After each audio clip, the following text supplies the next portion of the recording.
nós vamos falar sobre teoria polivagal. Vou pedir para a Dani se apresentar, né?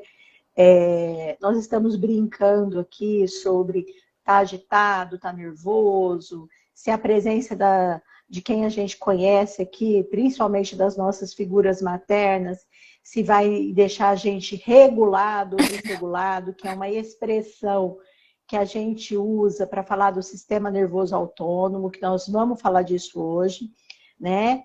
Então, se apresenta a senhorita Dani Oxer, que é uma das lives que mais bomba no meu canal do YouTube é com você. E nós vamos estar fazendo uma série de lives de hoje até o final do ano para falar sobre teoria polivagal e começar a sensibilizar sobre a importância do tema, né? Que é tão pouco conhecido no Brasil. E foi assim que eu te conheci, né? Eu sou apaixonada pela teoria polivagal, então meu nome é Dani, eu gosto que as pessoas chamam de Dani, mas é Daniela. Eu sou bióloga, passei 15 anos na universidade fazendo doutorado, pós-doutorado. Então eu tenho esse lado curioso de querer aprender. E por eu querer regular ou lidar com meu próprio estresse, minha própria ansiedade, eu acabei estudando muito sobre a fisiologia do estresse. E me apaixonei pela teoria polivagal porque conecta a fisiologia, a biologia com o estresse e a parte clínica, psicológica do assunto. Então, e como eu estava praticando muito, ainda pratico o tempo todo a teoria polivagal, eu queria muito compartilhar isso com a minha filha e eu escrevi um livro. Oi, Rosana, tudo bom? Eu escrevi eu escrevi um livro para ela, que era para ela, e eu acabei publicando, porque começou a ficar muito, muito bonitinho, e aí eu falei assim, vou soltar isso no mundo e ver o que acontece sobre a teoria polivagal para crianças. E aí eu moro no Canadá, e eu escrevi em português e em inglês, e aí eu comecei a conectar com pessoas que eu comecei a procurar no Instagram o hashtag Teoria Polivagal. Foi assim que eu conectei com a Rosana, que está aqui. Foi assim que eu me conectei com você. Então é daí. E a gente fez uma live falando um pouco do livro, né? E um pouco do geral da Teoria Polivagal. E é isso. Essa sou eu. Ótimo. Então, assim, eu sei que não estava especificado no nosso roteiro, mas como que você explica o que é a teoria polivagal? Tem vários formatos que as pessoas colocam a teoria polivagal. Eu peguei alguns aqui. A teoria polivagal é a arte e a ciência de se sentir seguro, ou a arte e a ciência da conexão humana. Porque é um olhar diferente, né? Eu falo sobre o estresse, mas é um olhar diferente de como a gente regular a nossa resposta do estresse, né? O que a gente chama, que a gente fala muito de estresse, né? Então, é assim que eu definiria a teoria polivagal em uma frase, mas a teoria polivagal, ela consiste em 3 pilares, né? Que foi desenvolvida pelo Stephen Porges, que é um psiquiatra americano, e ele, né, ele desenvolveu essa teoria, e que é baseada em 3 pilares, que é a neurocepção, a hierarquia e a corregulação. Não sei se você quer que eu entre já nessa... Nós vamos falar disso, mas desde que a gente fez a nossa primeira live, eu estava flertando com a teoria polivagal, e de lá para cá eu tenho estudado um pouco, né? E estudado com este olhar da aplicabilidade da teoria na clínica, no atendimento psicoterápico, né? E tem um grupo de brasileiros fazendo um curso com a Deb Dana, que está sendo maravilhoso, né? A Rita Silva, que está trazendo para o Brasil. Primeira vez que a Deb fala para brasileiros, né? Com tradução simultânea, o que é um privilégio. E eu fui eu fui traduzindo de uma forma que fosse fazendo sentido para mim, e eu tenho levado isso para os pacientes têm se sentido muito compreendidos, né, nas sensações corporais. Então, eu vou compartilhar e aí a gente entra nos eixos. Porque o nosso sistema nervoso autônomo, ele está sempre ligado para captar sensações de perigo ou de segurança do mundo. Sim. Né? E do mundo significa das relações humanas. E a teoria polivagal, ela explica essa captação, né? Nós vamos falar dos pilares, dos eixos. Ela explica essa captação pelo nervo vago. Tá? E o nervo vago, que é um nervo que sai daqui, da parte craniana... vai para frente, passa pela frente. E ele vai para frente, aí a Dani explica melhor, ele vai para frente. E o nervo vago traz a informação do parasimpático, não é isso? Né? Do sistema nervoso parasimpático. Só que a teoria polivagal, ela fala do nervo vago parasimpático que vem para frente, né? E o parasimpático a gente vai falar do vago dorsal e do vago ventral, nós vamos falar disso, né? Mas também tem o simpático, que é responsável justamente por essa questão de luta e fuga, que é segurança, que é perigo.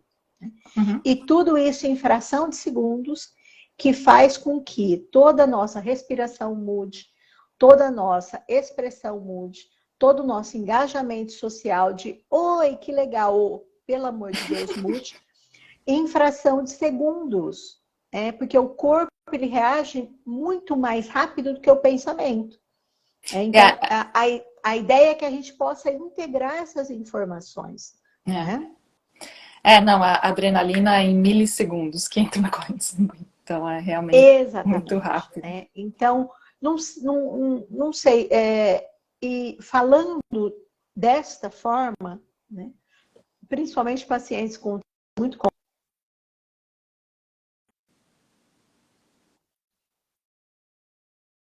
ligação, com traumas muito complexos, que eles se sentem muito imobilizados, que é uma das coisas que nós vamos falar hoje. Né?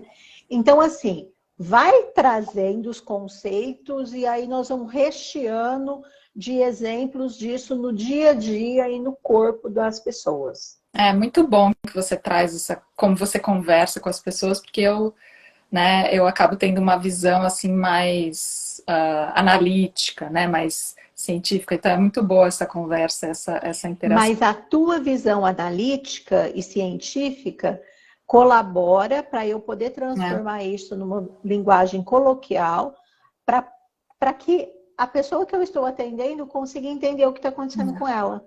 E é legal porque eu escrevi aqui capta informações, né? Foi a mesma que às vezes eu tenho vocabulário mais em inglês e aí eu escrevi capta, então achei bem conectado que a gente usou a mesma palavra.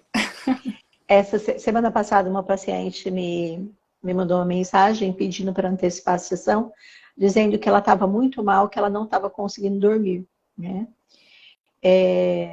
E aí falou algumas coisas, e na hora, os horários que eu tinha não dava para ela, tal, e eu disse assim para ela, ó, eu vou te encaminhar um conteúdo do canal do YouTube sobre teoria polivagal e eu quero que você assista, tá? Eu quero que você assista, porque você está num estado dorsal, porque ela estava imobilizada, ela não tinha energia para nada, né?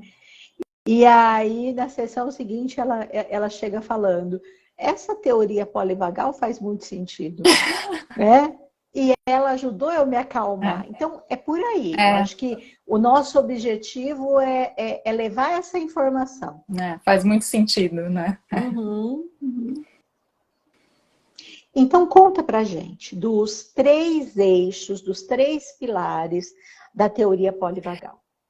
Eu acho que o que eu acho que faz muito sentido para muita gente, né, fazendo essa ligação com fazer sentido, é a neurocepção.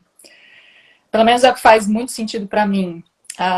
que é o sistema nervoso está o tempo todo captando informações do ambiente. Isso é seguro? Isso não é seguro? Né? Isso é perigo, né? Você fala, é um perigo, uma sensação de segurança. Que não, Mas, não é consciente, né, Dani? exatamente. A Então, a neurocepção neurocepção não é é um consciente. contraponto à percepção. Né? Então, a neurocepção não passa por nenhuma percepção.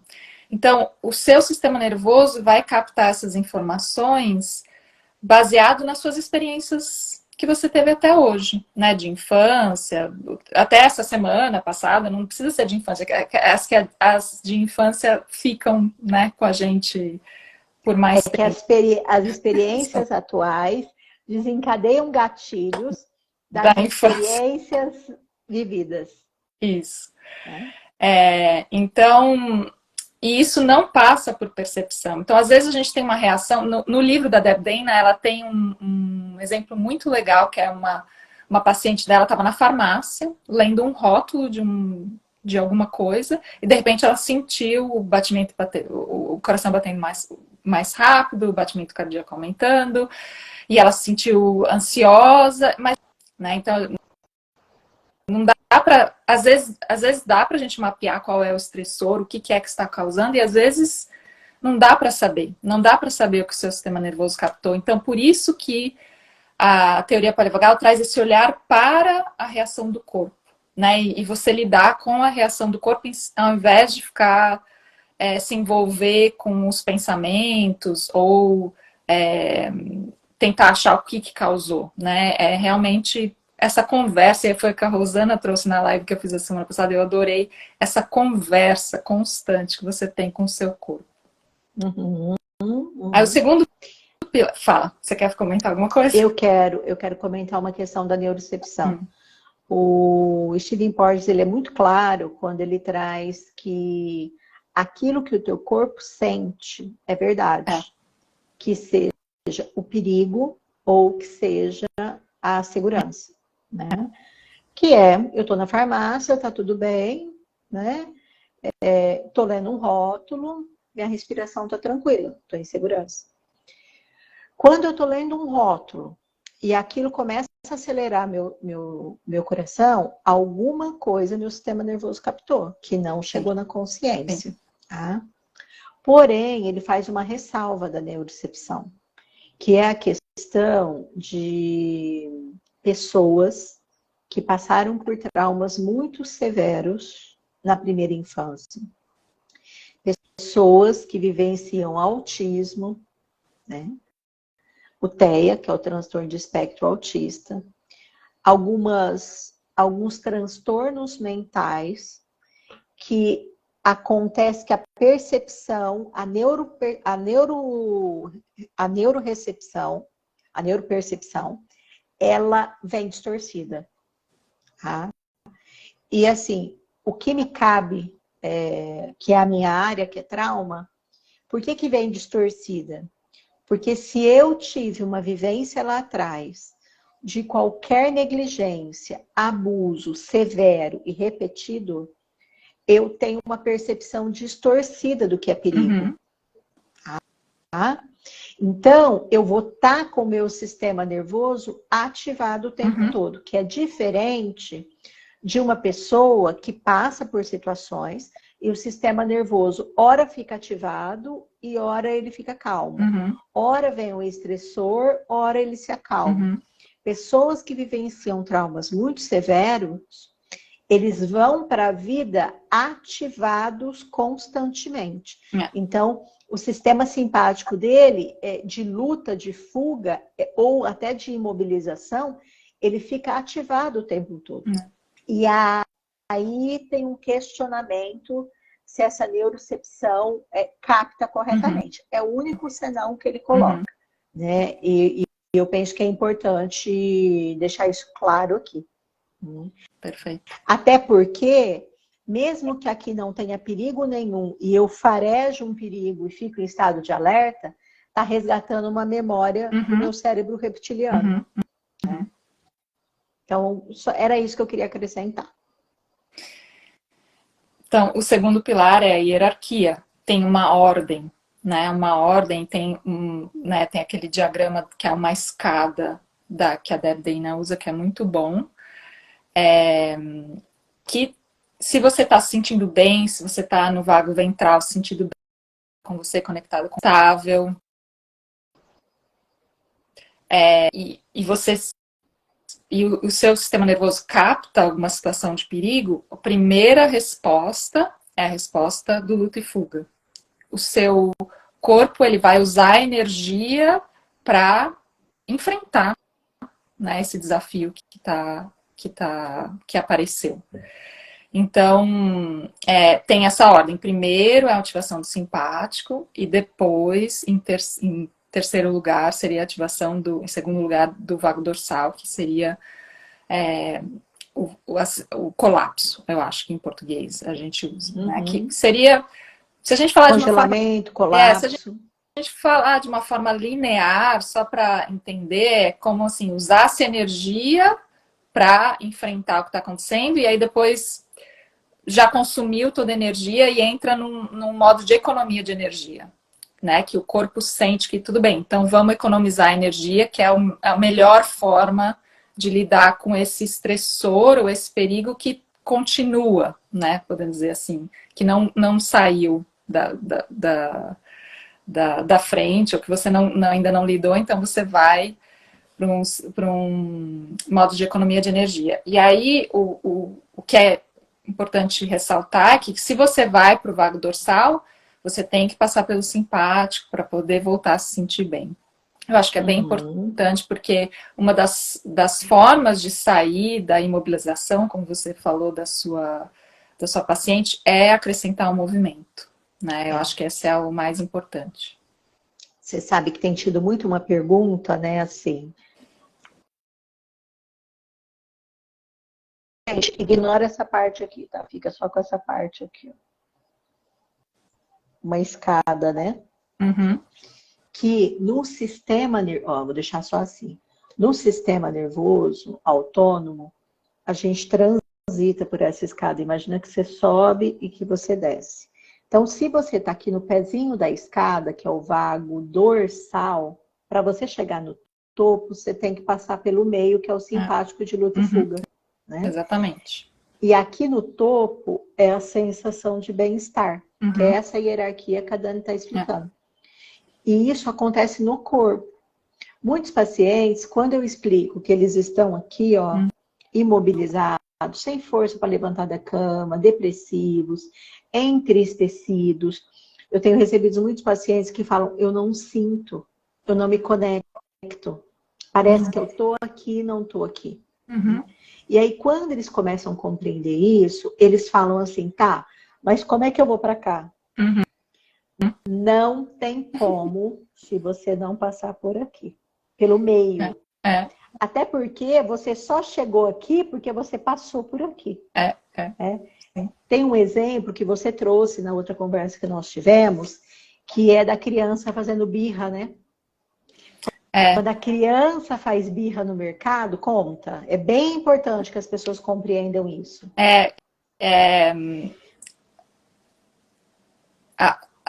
A criança é vulnerável, né? Então, evolutivamente, o sistema nervoso ele está programado, podemos dizer assim, para proteger, né, a integridade da criança. Então, é muito difícil. Não é que é muito difícil, mas o sistema nervoso vai fazer de tudo para não entrar em colapso, porque imagina, na savana, se a criança pequena ficar lá, né, imobilizada, a chance dela ser pega, né, por algum predador é muito grande. Então, o fato dela né, se jogar no chão é uma defesa, é porque o ambiente foi, né, os estímulos estão sobrecarregando ela, as emoções, né, tão demais para ela lidar pela maturidade dela. Então ela se joga no chão e se mexe, porque quando você está em movimento, você não entra em colapso. Eles são excludentes, né? Então se você está se mexendo, você não entra em colapso. Então é por isso que a criança, né, tem essa reação física nesses momentos. Tá? Traduzindo, gente, quer dizer que quando essa criança está fazendo birra, ela está se expressando num movimento de luta, porque ela tem energia. Quando ela tem energia, ela está aqui, ó, no meio da escada. Tá? Quando ela silencia, que muitas vezes isso traz paz para os pais, ela colapsou. Muitas depois dormem, elas apagam. Aí o pai e a mãe falam, ufa, só que ela colapsou. Ah, Cláudia, mas ela vai acordar e vai ter energia de novo. Pode ser que sim, eu espero que sim. Mas pode ser que se isso for recorrente, repetido, e esse pai e essa mãe não atender a demanda de amparo dessa criança, ela pode colapsar a ponto dela não ficar integrada no mundo. E muitos pais, educadores, quando a criança faz isso, eles sentem que essa criança não dá trabalho. E, ó, criança dá trabalho, gente. Não é? Uma criança saudável, ela dá trabalho. Ela vai perguntar por quê, ela vai querer brincar, ela vai espernear, ela vai pedir 25 vezes a mesma coisa. Então, se a sua criança está assim, agradeça, porque ela está saudável. Se ela é uma criança que não está dando trabalho e não está chorando, tem algo que o sistema nervoso dela captou, que ela colapsou, que ela congelou. Né? Então, eu acho que é importante dizer isso. Né? E quando os pacientes falam isso aqui, Dani, de sair daqui e vir para cá, alguns começam a estranhar que eles estão com raiva. Que eles estão sem paciência, que eles estão irritadiços. Exatamente. Aí eu digo assim, mas é bom. Você está no meio da escada. Você está com energia. É melhor brigar do que congelar. Você está mais perto de se sentir bem, conectado com o mundo e conectado com você mesmo, né? Isso. E eu acho que é bom a gente lembrar quando você fica falando, como eu faço para chegar aqui, como eu faço? Mas é uma dança, né? Você vai num dia só, né? Você fica bem, aí você fica com raiva, você dá uma colapsada, aí você volta, né? Você não fica muito tempo em cada um. O fato de você ficar muito tempo em luta e fuga ou muito tempo no vago dorsal é onde os problemas começam a aparecer. Mas você ficar navegando esses 3 estados é o que é estar regulado, né? Exatamente. Lindo isso. Porque aí, assim, a gente está dizendo, pode dançar. Vai ter hora que você vai estar bem, vai ter hora que você vai estar de mau humor, vai ter hora que você vai estar mais cansado, vai ter a hora que você vai estar mais calmo. Depende das escolhas que você faz no dia. E isto é ok. Não, isso é que é estar vivo. Isso é que é estar vivo e regulado. Porque o regulado não é aquele bem-estar blasé, não. Né? O regulado é assim, se alguém me ofendeu, eu vou me defender. Exatamente. E o luta e fuga, né, o sistema simpático, ele está aí por um motivo, né? Para a gente poder se defender, para a gente, né, se acontece alguma coisa, a gente está pronto, né, para lidar com o que acontece. O terceiro pilar, você falou. É a corregulação. A corregulação é que a gente fala da corregulação, a gente pensa, pelo menos eu penso, não sei se você pensa, mas que a corregulação é uma coisa mais para criança, né? Que ainda não tem um sistema nervoso maduro e que precisa de ajuda para chegar na autorregulação. Quando você chega na autorregulação, você se autorregula, né? Mas a corregulação, ela, além de ser um recurso, que é, por exemplo, na terapia é um recurso, né? Você corregula com o seu paciente, mas a gente está corregulando o tempo inteiro, com todo mundo que a gente interage o tempo todo, no trabalho, no ônibus, né? Qualquer coisa, a gente corregula mais com quem você, né, se conecta com mais frequência ou tem mais intimidade, mas o tempo todo, né, a gente está corregulando com outras pessoas. Outras pessoas são um gatilho para o seu sistema nervoso, né? Então... A Debbie Dana traz muito, né? Que nós, terapeutas, somos a figura de corregulação para o paciente que chega. Sim. Porque quando o paciente chega, tem grande chance dele chegar desregulado, porque se teu sistema nervoso está regulado, você não vai buscar terapia. Né? Então, o paciente ele chega desregulado. E que nós, enquanto terapeutas, a gente acaba fazendo como se fosse uma reprodução desse papel materno de regulagem. E que tem uma coisa que ela traz muito, que é assim, se o terapeuta está desregulado por N razão, pode ser pela relação com o paciente, ou pode ser por fatores dele, esse paciente vai perceber. Por quê? Por causa da neurocepção. Ele capta. Hora que ele capta, ele fecha. Porque ele sente que ele não pode contar. Agora, imagina isso acontecendo o tempo todo. É filho, é amigo, é relacionamento amoroso, é o tempo todo. Eu costumo dizer que o setting terapêutico, ele oferece a possibilidade da gente conseguir dar nome para as coisas. Né? E vai ajudando o paciente a compreender o que está acontecendo com ele. Agora, na vida acelerada aqui fora, isso acontece o tempo todo. E se é uma pessoa que eu estou com ele dentro do ônibus, eu estou na fila do banco, né? Sei lá, eu estou no trânsito, e é uma pessoa que eu capto uma sensação de segurança, eu estou regulada. Agora, se é uma pessoa que eu capto um agente estressor, eu vou desregular. Porque pode ser um gatilho da minha história. Né? E aí é que vem você conhecer, você saber onde você está na escada autonômica para você conseguir não, eu tô no luta e fuga agora, né? E aí o que você pode fazer para navegar, né? Não vou dizer para sempre subir na escada, mas assim, para saber onde você está e saber o que você tem que fazer, né? Aí, para saber onde está, nós vamos falar do mapeamento. Mapeamento do sistema nervoso, que é um conceito também que eles trazem. Conta pra gente. Eu acho que a gente já está falando disso um pouco, mas basicamente é você conhecer o seu sistema nervoso, né? Porque o seu é diferente do meu. Então, saber, em geral, o que é uma característica de simpático ativado. Acho que o mais difícil é a gente saber quando a gente está bem, né? Vamos começar no topo da escada. Quando a gente está no vago ventral, a gente está bem. Como é que você sente no corpo? Te pergunto. Eu sinto que a minha respiração flui. A respiração flui. Eu sinto que a minha respiração flui e eu sinto que a minha cabeça fica leve. Porque quando eu fico ativada, a minha cabeça aqui, ó, parece que tem pregos. Entendeu? Você é a primeira pessoa que eu ouço falar isso. Que legal. Porque qualquer dia eu te conto no privado das minhas histórias, dos meus processos terapêuticos. Entendeu? Tem uma razão. Tem cenas. Mas assim, ó, eu começo a falar, eu sinto ativado. Entendeu? Pra mim é o peito, assim, parece que tem espaço. Sabe? Eu tenho espaço. E não é o ventral.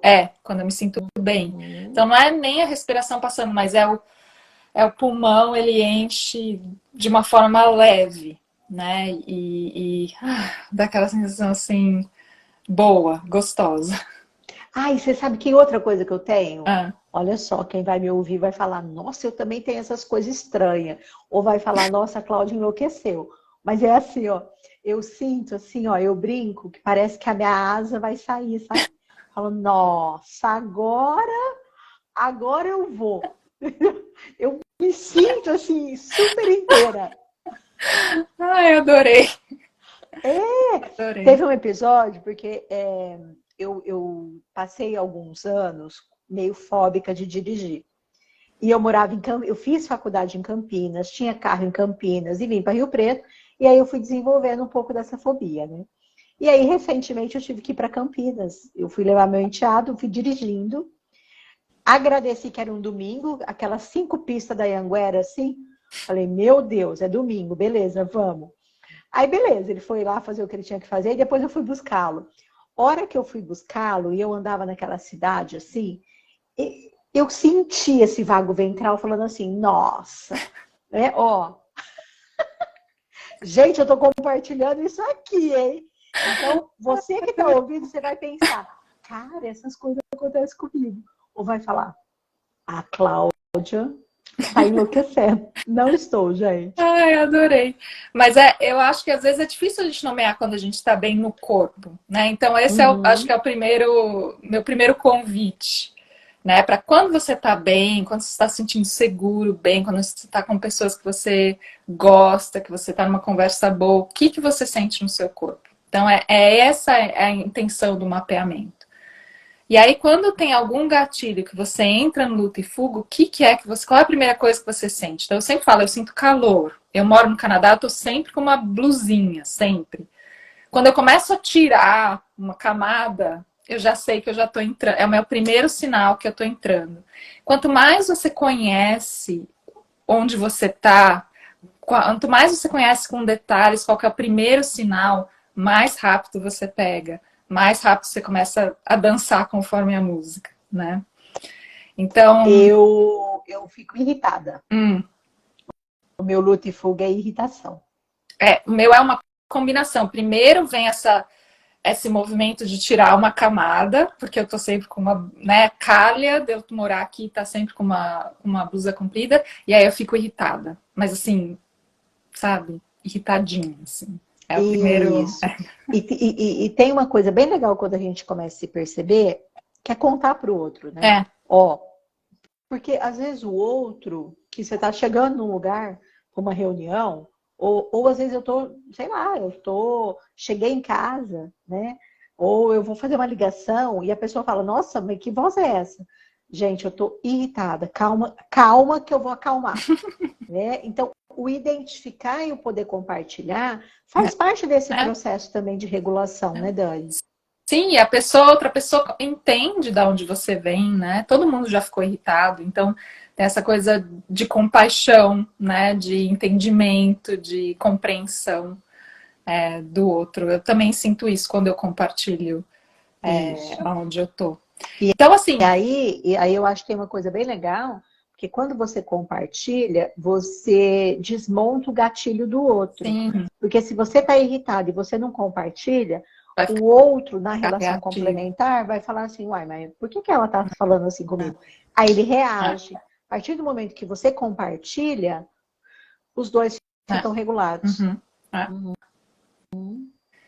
E simpático tem, né, tem uma grande... Né, pode ser irritado, até você ficar furioso, né? Em muitas coisas entre um e outro. Então, dependendo de onde você tá, é mais fácil, é mais difícil fazer essa transição, né? Se você tá num extremo de fúria, vai demorar um pouco mais de tempo para você voltar, né? E para você se sentir bem. Então, levar em consideração isso, né? Depende do momento e da intensidade. E que também é importante dizer que para chegar na fúria, passou pela raiva. Ah, sim. Pela irritação, pela raiva. Exatamente, né? Então, o que passou que eu não percebi? Né? E que eu fui esticando o meu elástico. Então, deixa eu ver. Ansioso também, né? Uma característica de simpático ativado. Então, às vezes a gente fala da irritação, mas ansiedade também pode ser. Você pode nomear o estresse, eu estou um pouco ansioso, eu estou um pouco agitado, mas até ficar muito ansioso ou em pânico, né? Isso também são formas de simpático ativado. Então, eu anotei aqui, eu tenho uma cola. Batimento cardíaco aumentado, respiração, né, mais curta. Você pode pensar... Não quero ficar aqui. Exatamente, é isso que eu ia ler. Tá? Não, este lugar não é seguro, né? Então, é isso. Eu não posso confiar nessa pessoa, né? Nessa pessoa que eu estou interagindo. Eu não posso confiar em ninguém. Então, assim, e pensar que esses pensamentos, como é neurocepção, neuropercepção vem do corpo para a mente. Quer dizer que os pensamentos são uma consequência do que está acontecendo no corpo, não ao contrário. Então, a neurocepção, o Stephen Porges traz que é 80% do tempo, o que a gente pensa é consequência do que está acontecendo no sistema nervoso. Né? E não tem, sim, ativação pelo pensamento, se você ficar pensando, enfim, não tenho dinheiro para pagar a conta, eu tô com problema disso, você vai ativar, sim, mas o contrário é a maioria do tempo. Então, os pensamentos, eles são, às vezes, recorrentes, né? Você prestar atenção no tipo de pensamento e pensamentos relacionados à luta e fuga. Pensamentos de luta, você é isso, você é aquilo, você é aquilo. Pensamentos de fuga, eu quero sair daqui, eu não aguento mais isso, né? Que você quer sair, então relacionar isso com onde você tá, né? Uhum. Algumas pessoas têm dito assim para mim. Eu me perdi porque eu li o comentário da Neuza que eu vou ler aqui, né? Que apesar dela ter conhecimento da teoria polivagal, ela ainda não está usando automaticamente. Não se cobre isso, tá bom? Eu acho que começa a se perceber, que é esse convite que a Dani está fazendo, tá? Porque o automático, ele vai vir pela consciência. Então, o corpo reage, o corpo traz a informação e depois leva para o pensamento. Tá? A hora que leva para o pensamento, começa a se fazer a pergunta. Não queira já ter a resposta. Porque isso que nós estamos trazendo são coisas que a maioria das pessoas nunca tiveram acesso. Tá? Nunca pararam para pensar. Porque todos nós vivemos no automático. Da cá, toma lá, do se isolar, né?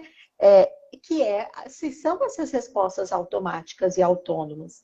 O que nós estamos fazendo aqui hoje é dar nome para as coisas. E a hora que começa a dar nome, então tá, nossa, minha respiração ficou mais acelerada. O que está acontecendo? Opa, o que acabou de acontecer? Mas eu estava bem até agora. Faz um mapeamento, que é esse mapeamento que a Dani está trazendo.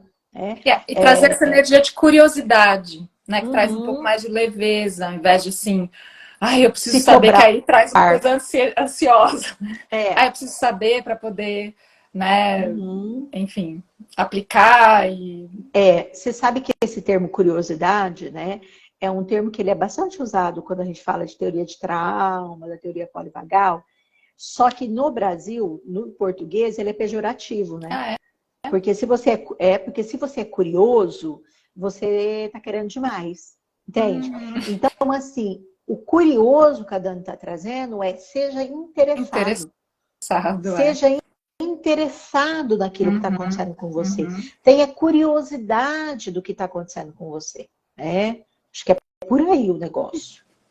Que bom que você, né, adicionou isso, porque eu acho que eu já estou muito tempo fora para poder lembrar. Não, mas eu fiquei pensando por conta, assim, das expressões mesmo. Igual o termo engajamento social. Né? Que é um termo traduzido da teoria polivagal. Sim. Né? Só que se a gente falar de engajamento social e colocar lá no Google, vai aparecer questões de internet, de Instagram, de TikTok. Né? Tipo baladas, coisas assim. E o que ele traz é numa profundidade do sistema nervoso, da expressão facial. Eu chamo de sistema de engajamento social, né? Traduzindo. Sim. E o vago dorsal? Então, né, você começa a conhecer o seu simpático, né? Começa a ficar amigo do seu simpático. Conhecer como é que ele funciona. E aí o vago dorsal, eu coloquei algumas coisas assim, você pode se sentir pequeno, desesperançoso, ou não sente nada, como você trouxe, ou é cansado, não consegue pensar direito, uma exaustão, sem energia para fazer as coisas básicas. Então essa é a característica assim, do vago dorsal. A cama me puxa. Todo dia não, assim, com frequência tem um momento que eu falo assim, nossa, hoje eu queria, tipo, pôr o edredom agora. Mas eu não vou, entendeu? Eu não chego ao ponto de ir, mas tem aquela sensação, sabe? Hoje eu tive, assim, eu queria entrar no edredom. E aí eu vou e faço um movimento, né, para as coisas que eu preciso fazer, e aí eu já sinto essa mudança. Então, se você continuar, e aí isso é simples, né? Que se você está em colapso, você adiciona movimento, mas não é uma receita de bolo, porque já aconteceu comigo que eu estava há um tempo em colapso quando eu comecei a fazer uma caminhada. Não foi uma coisa rápida, demorou, sabe, para conseguir voltar. Então, essa ideia de que depende, né? Depende do quanto que você está em colapso e ter Do paciência. processo. Ter paciência com como funciona, né? É. A, essa coisa de querer sair logo, né? É, Daquilo que você está sentindo. é. A Debbie Dana traz uma coisa nesse curso, né? Que é assim, para você ter ficado muito cansada, teve o meio da escada antes Uhum. que você deixou passar. É, é. Porque se você tivesse respeitado no luta e fuga, Uhum, uhum. você não estava tão É, cansada. é. Eu compartilhei com ela, por exemplo, eu estou aproveitando as aulas, né? Aí eu levantei a mãozinha assim. Aí eu compartilhei com ela que em alguns atendimentos eu fico muito com frio nos pés e nas mãos. Uhum. E isso é uma sensação que eu tenho quando eu estou muito cansada ou muito nervosa. E aí ela me fez a seguinte pergunta, assim, o que que você deixou passar para ir para o dorsal? É. O que que você não percebeu na Uhum. relação com o paciente, no teu sistema nervoso, Uhum. que necessidade tua você não atendeu, Uhum. que você colapsou? É. Né? Então, eu acho que é essa a pergunta. É. Né? E eu acho que essa é a base do mapeamento, é a gente se questionar. Mas não se questionar, né, de uma forma pejorativa, essas perguntas que você trouxe, essa coisa leve, assim, nossa, o que será que aconteceu? Por que será que isso aconteceu dessa forma? Que aí a gente vai se conhecendo e aprendendo. Uhum. Tem uma pergunta aqui que, na verdade, acho que a gente já falou disso, mas eu vou fazer uma perguntinha para a gente Tá. melhorar. O que podemos fazer para ir de um estado para o outro? Né? Aqui, ó, que tem essa escada autonômica. Ai, Dani, nós falamos disso. Acabamos de falar. A gente acabou de falar como é que faz no estado. Bom, do vago O dorsal para o nosso. simpático é o movimento, né? Uhum, E é, tem vários recursos, né? Assim, por exemplo, a respiração é uma forma de você regular o sistema nervoso. Eu não sei se eles falam no curso que você está fazendo muito dos sons, né? Do quanto que a gente é uhum, sensível aos sons, à música. Então, isso é uma forma de regular também o sistema nervoso. Que depende, né? Às vezes a música me incomoda, né? Eu sinto que eu estou entrando no simpático, eu preciso desligar. E às vezes me ajuda a regular, depende. uhum, A interação social positiva. Então, além da terapia, né, tem você ligar para alguém que você gosta muito, que tem intimidade, e ter essa interação social positiva também ajuda a gente a corregular, né, o contato físico. Então, tem várias formas de você, né, que ajudam a você dizer para o corpo, né, fazer essa conversa com o corpo. Né? criar ambientes que criam pista de segurança. Isso é um recurso de autorregulação. Eu acho muito legal. Quando eu estava estudando só, focando no estresse, antes de entrar muito na terapia vagal, a gente falava muito do estressor, como lidar com o estressor. Às vezes tem uns estressores que você não pode eliminar, sei lá, no trabalho. Então, como lidar com estressores? Alguns você pode eliminar, mas a teoria polivagal, a Deb Dana traz muito isso, que a gente precisa também criar ambientes de segurança. Não adianta só lidar com o que está, né, ativando, mas sim criar ambientes de segurança. Então, ela dá um exemplo num dos livros dela, que ela tem um pote com pedras de uma praia específica da onde ela mora, e que essas pedras têm uma característica, uma cor, e que quando ela olha para aquilo, conecta ela com o mar, enfim. Então, isso cria, faz parte do ambiente de segurança dela. Então, o que é que tem no seu ambiente que te traz, né, que cria esse espaço de segurança? Ou se não tem, né? O que você imaginando uma cena, um Uhum, objeto, uhum, uhum. vai te trazer É, segurança para que você construa esse espaço, sim. né? Eu tenho uma amiga, por exemplo, que ela traz que um altarzinho para ela fazer a oração dela traz esse ambiente de segurança. Alguns são aquelas fontes de água, Uhum, outros é a iluminação do sim. ambiente, a música, Uhum, né? Às vezes a memória e a lembrança de um lugar que te deixa calmo e seguro. uhum. Então, é a questão de cada um se perceber e se É. perguntar, né? Assim, o que eu gosto que vai me deixar, vai acalmar meu coração, E lembrar né? que isso é importante, né? Às vezes a gente não pensa, a gente às vezes trabalha né, cria um ambiente, um espaço de trabalho que né, que não tem muito cuidado, que é assim, só para trabalhar, mas faz diferença. Isso, Uhum.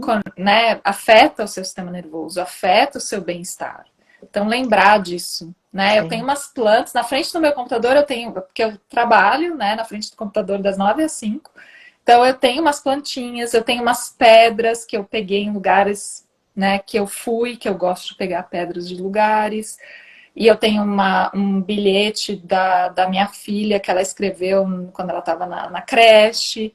Então, eu tenho algumas coisas que me conectam, que me trazem um bem-estar, né, uma alegria.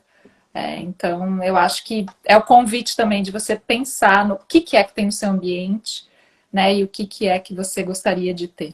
E que podem ser coisas pequenas, eu acho que é isso que eu também queria trazer. Uhum, uhum. Não, no meu consultório, eu tenho uma janela, né? Tipo uma janela balcão. E pós-pandemia, essa questão de pandemia, eu criei uma condição de que eu só sento numa cadeira, porque antes não, antes o paciente transitava por qualquer espaço.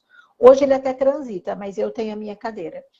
E aí a minha cadeira eu coloquei de frente para a janela, fiz um jardim lindo, né? E é aquilo, eu estou atendendo e muitas vezes eu tô com o paciente e eu tenho acesso à Uhum, planta. Entende? E isso me acalma. né, Então, são os recursos mesmo. né, né. Eu acho que é importante trazer uma coisa, quando você disse assim, né? Tem dias que a música me acalma e tem dias que não, né? Então, não tem uma regra. Vai depender de como você está e que gatilhos estão acontecendo. É. Então, por exemplo, se eu falo num tom de voz mais amoroso e mais cuidadoso para receber uma notícia de um paciente, a maior parte das pessoas que eu atendo se sentem acolhidos. Mas já aconteceu de eu atender alguns que ficavam irritados. Uhum, E aí o registro deles era de perigo. uhum, Por que você está sendo boazinha? uhum, Entende? Então, o que eu vou fazer? Eu vou tentar convencer a pessoa de que eu não estou sendo boazinha? Não. uhum, Eu tenho que, como eu sou, na figura de terapeuta, um agente regulador, uhum, na corregulação, para que ele consiga se regular sozinho com o tempo, né? Eu tenho que subir meu tom de voz uhum, para criar um ambiente de segurança para uhum, ele. uhum. Sim. Né? Então, não tem Não. regra. A resposta do tom de voz, a resposta da respiração, né? A fisionomia, se eu faço assim, ou se eu faço Uhum, assim. Né? Recentemente, eu fui atender uma paciente que fazia muito tempo que eu atendo ela online, e como fazia tempo que eu não a via, a hora que eu vi, eu fui até ela para tocá-la. Do jeito que eu fui, eu me lembrei. Eu parei na hora e voltei, porque ela se sente ameaçada com qualquer toque. uhum, E eu sou uma pessoa que eu vou no toque. E na hora eu voltei e compartilhei. Eu falei, olha, passou. Eu me esqueci que para você era ameaçador o Uhum. toque físico. Uhum. Tudo bem. Ela falou, tudo bem. Aí ela entrou. É, Porque aí eu compartilho, é, olha, é, pisei na bola. é, Esqueci uma informação importante sua. é. Né? Eu lembro quando eu compartilhei com uma amiga, né? Tava contando para ela de uma forma mais estruturada. Ela falou assim: eu vou praticar. Aí ela falou assim: achei a solução.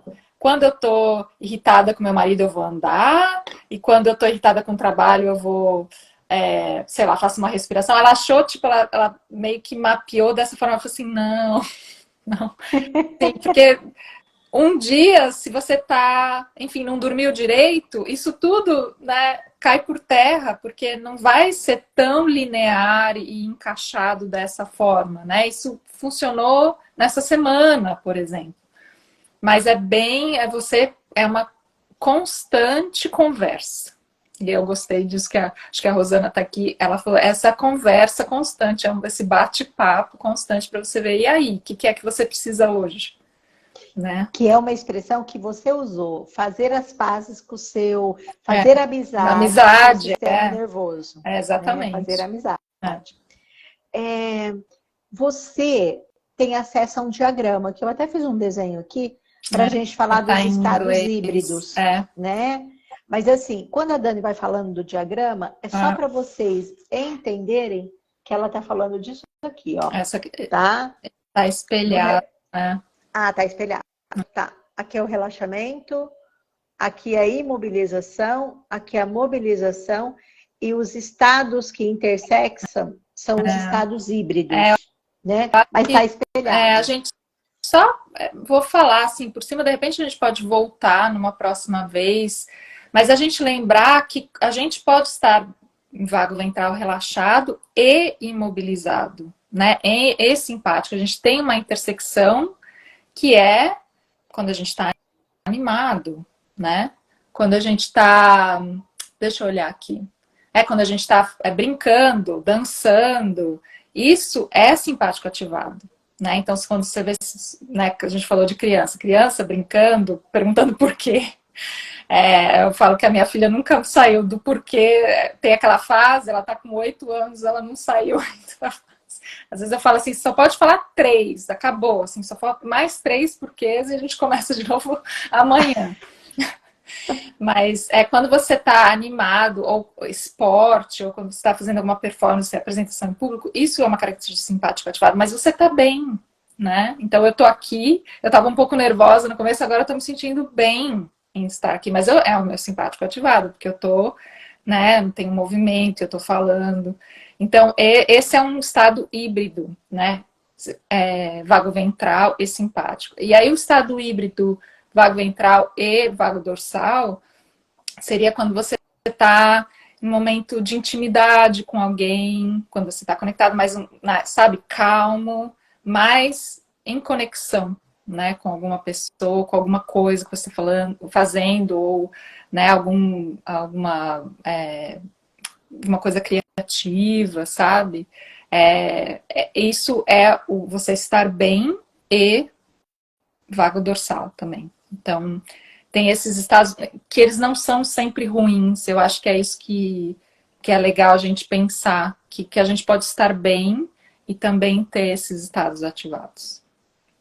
Na verdade, né, quando a gente foi dando os exemplos, é como se fossem exemplos estressores, né? Como se só o vago ventral fosse bem-estar. E É, não é, que é o que você está isso. trazendo, né? De que determinados momentos do luta e fuga, que na verdade é energia, Isso. né? Você pode estar produzindo, Uhum, que é a ansiedade positiva, que é a produtividade, que é o treino, que é a dança. uhum, Né? Você está com energia. sim. Porque para lutar e fugir, você tem que ter E você está energia, que é isso que você está engajado, falando. né, no que você Você está está fazendo. Você tá engajado. engajado no que você está fazendo. Você está Uhum. gostando do que você está fazendo. Né? É isso por hoje? Acho que é isso. Alguém tem alguma pergunta?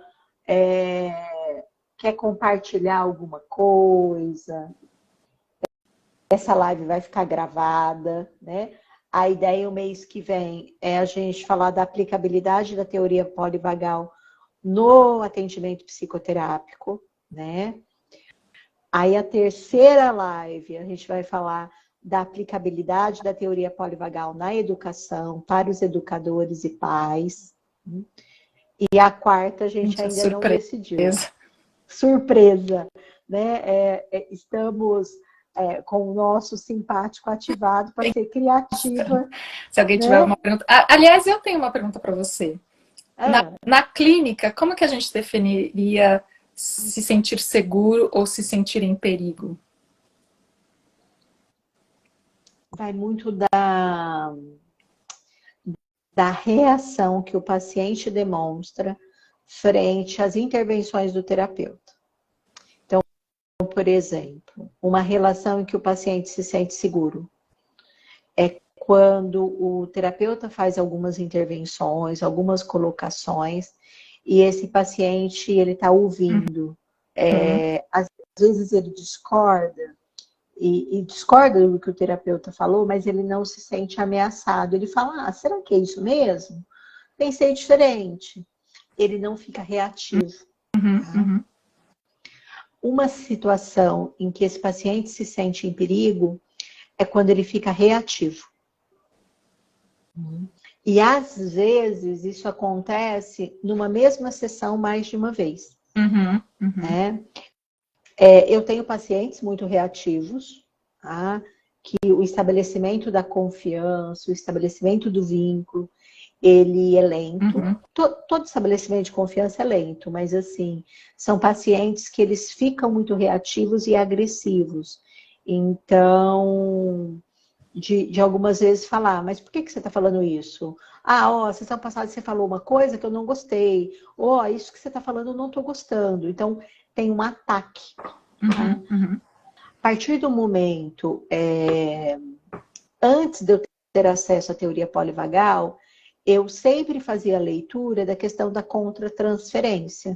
O que está acontecendo na relação que fez esse paciente ficar tão se sentindo ofendido. Né?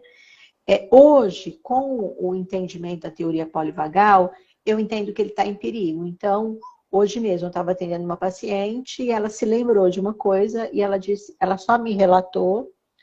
Ela disse assim, eu atendo ela há muitos anos.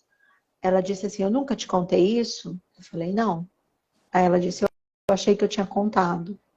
Aí eu fiz a seguinte pergunta para ela. Você se sente segura para poder dividir isso comigo? Verbalmente? Sim. Aí ela contou. Mas às vezes eu faço a mesma pergunta e o paciente fala assim, ainda não. Tudo bem? Tudo bem. Então, assim, quando eu tenho esse cuidado hoje, respeitando esse limite, esse paciente, quando eu digo tudo bem, você não precisa me contar, né? Eu sei que tem algo e você só vai contar quando você quiser. E eu cumpro isto, tá? Porque tem alguns terapeutas que faz igual mãe e pai, né? Vai comendo pelas beiradas, tentando convencer, né? Aí, principalmente o adolescente fala assim, mas você tá tentando me convencer de outro jeito? Eu não vou te entregar. Né? Então, quando a gente respeita esse estado, automaticamente ele vai fazer assim, ó. Ele vai desarmar, porque ele foi respeitado. E se é uma pessoa que ela não foi respeitada na vida dela, a gente começa a funcionar como um modelo positivo. De que, opa, se isso está acontecendo no meu vínculo terapêutico, é possível. Então eu posso ter isso lá fora. Exatamente. Né? Então, eu acho que é assim que eu explicaria a sensação de perigo e de segurança. Na né? terapia, e de nomear isso. É isso que você está me dizendo. De nomear para o paciente. Eu tenho trabalhado muito com terapia de trauma, né, de reprocessamento cerebral, Então, eu tenho usado algumas abordagens, além da teoria polivagal, o IFS, né, que é o Sistema Interno Familiar, do Richard Schwartz. E esses dias eu estava atendendo uma paciente, foi uma sessão linda, linda, linda, né? A gente estava negociando com as partes internas dela, sempre mapeando segurança, perigo, né? E eu fiquei tão empolgada a hora que apareceu a resposta que ela deu. Ela falou, apareceu. Mas eu fui com uma sede. E eu atendo ela, os meus pacientes, eu tenho paciente de muitos anos, né? E eu acho isso ótimo, porque eu falo assim, um processo humano eu não dou alta. O paciente, a hora que ele quiser ir andar sozinho de bicicleta, ele vai, se ele precisar, ele volta. Né? E aí eu fui com tanta sede que as partes fizeram assim, ó. Aí na hora ela falou, branqueou tudo, eu não tô lembrando de nada, não sei mais nada, não sei mais nada. Eu poderia ter dito assim, essa moça tá mentindo para mim. Não, eu acreditei.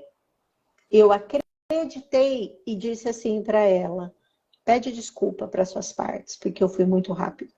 Eu descumpri o combinado, porque eu fiquei muito excitada com a possibilidade de ajudar.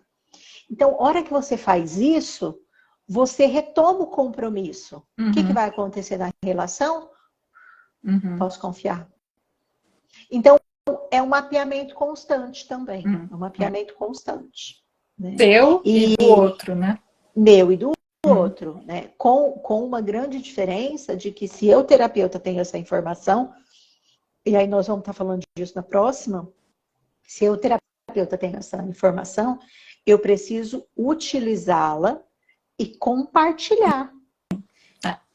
Né? A partir do momento que eu compartilho o que está rolando, o que está acontecendo comigo, né? O que eu percebi, ou assim, ó, apertei demais o acelerador, peço desculpas, eu tô dizendo, olha, fiz, desculpa. E tá dizendo que você é humano, né? Todo mundo faz isso, né? Todo mundo, às vezes, acelera, às vezes pisa na bola, às vezes, então, você é como qualquer um. Exatamente. E sabe, Dani, a definição de trauma, né, é essa, de que, na verdade, a questão não é você dizer para sua filha, ó, só 3 por quê? Porque não dá mais. Não é essa a questão. A questão é toda vez não ouvir nenhum porquê. Entendeu? É você precisar de algo e você não ter uma presença empática que te atenda. Mas tem que atender toda vez? Não. Ninguém é perfeito. Tá? Mas quando não atender, você tem que saber que você não atendeu e falar, putz, pisei na bola ontem, eu estava muito cansada, eu só queria dormir. Ok, voltei hoje, vamos retomar. Porque aí não fica fazendo furo na pedra, sabe? Não fica fazendo arranhão. Tem uma reparação, né? Esse ciclo de conseguir fazer ou não dar conta, e aí, se não deu conta, reparar, né? O vínculo. Consigo mesma e com o outro, sempre. Né? Então, eu acho que é isso que acontece no universo terapêutico. Respondi? Sim. Ok. Então, vamos agradecer todos que estão aqui. Sim, muito obrigada. Muito obrigada. A gente vai divulgar a próxima live logo a gente vai olhar que a gente souber a data. Logo que a gente souber a data, né? Possivelmente vai ser numa segunda-feira, porque é o melhor dia para Dani e eu também consigo me organizar. Sim. Mas nós vamos estar nos encontrando de novo mês que vem. Essa live vai ficar salva aqui, tá? Então compartilhe com pessoas que você sabe que vai gostar do conteúdo. Eu vou subir esse conteúdo para o meu canal do YouTube. Então, quem não me segue ainda, vai lá no link da bio, que tem o link. Tem uma outra conversa com a Dani sobre teoria polivagal, lá, que está muito legal também. E ela fala do livro dela. E é isso. A gente quer poder ampliar e levar esse conhecimento. Né? Compartilhar esse conhecimento, né? Eu sempre falo que... Obrigada, Salvador. Eu sempre falo que a gente compartilhar conhecimento só agrega. Só agrega. Só agrega. Com certeza. É isso. Obrigada, viu, Cláudia, pelo espaço. É muito bom papear com você. É maravilhoso. A gente se vê o mês que vem. Tá. Gente, a gente espera vocês aqui. Beijo. Obrigada.